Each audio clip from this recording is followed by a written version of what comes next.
কাবলাল জুমা কয় রাকাত পড়েন? 4 রাকাত। আর বাদাল জুমা 4 রাকাত, 8 রাকাত টোটাল। তো কাবলাল জুমা যে 4 রাকাত পড়েন ওটা কিসের নিয়তে, কিসের নামাজ ওটা? আল্লাহ রাসূল সাল্লাল্লাহু আলাইহি ওয়াসাল্লাম পড়েছেন? কিসের নিয়তে পড়েন? মানে জুমার দিন সুন্নাত হিসাবে নিয়তে পড়েন? হ্যাঁ, মানে জুমার দিনের সুন্নাত 4 রাকাত সেই হিসাবে পড়েন? তা কি কোনো নিয়ত তো থাকবে নাকি? সুন্নাতের নিয়ত নেই?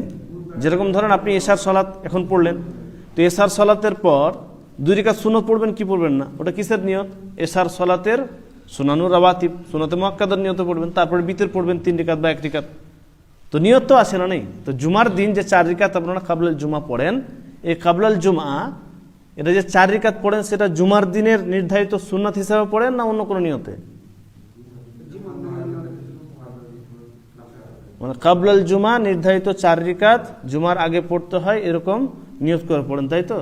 জি না, কোথাও প্রমাণ নেই, কোথাও প্রমাণ নেই এরকম 4 রাকাত পড়া। হ্যাঁ, 4 রাকাত সুন্নাত অনেকে ভেঙে ভেঙে বলেছেন, সেটা আমি বলি যে 2 রাকাত হচ্ছে তাহিয়াতুল উযু, মানে উযু করার 2 রাকাত নামাজ, সেটা আপনি উযু করলে সব সময়ের জন্য, সেটা জুমার দিনে কোথায়? সেটা তো আমভাবে হুকুম, সেটা জুমার দিনের সাথে তো কোনো সম্পৃক্ততা নেই। তাহিয়াতুল উযু এটা সব সময়ের জন্য না, না জুমার দিনে শুধুমাত্র? ভালো করে বুঝেন, তাহিয়াতুল উযু বা তাহিয়াতুল মসজিদ, যে তাহিয়াতুল উযু 2 রাকাত, তাহিয়াতুল মসজিদ 2 রাকাত।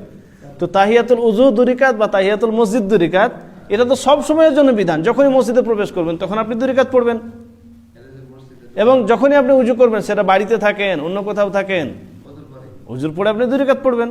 তো জুমার সাথে ফিক্স কি করে করলেন আপনি? জুমার দিনের সাথে এটা ফিক্স না।